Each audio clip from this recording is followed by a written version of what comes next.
Team, I don't deny that a lot of PMO managers are skillful project managers. You might have years of experience in implementing projects, successful project implementation, and some of you are promoted to become PMO managers because you excel in project delivery. Now that's a good thing. That's a fantastic thing, yeah? But here's the thing.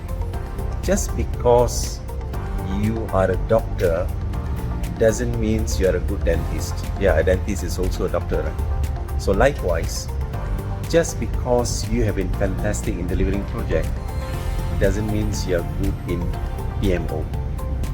Yeah, if you look at PMO Global Institute's processes, there are 26 processes that you should master as a PMO manager.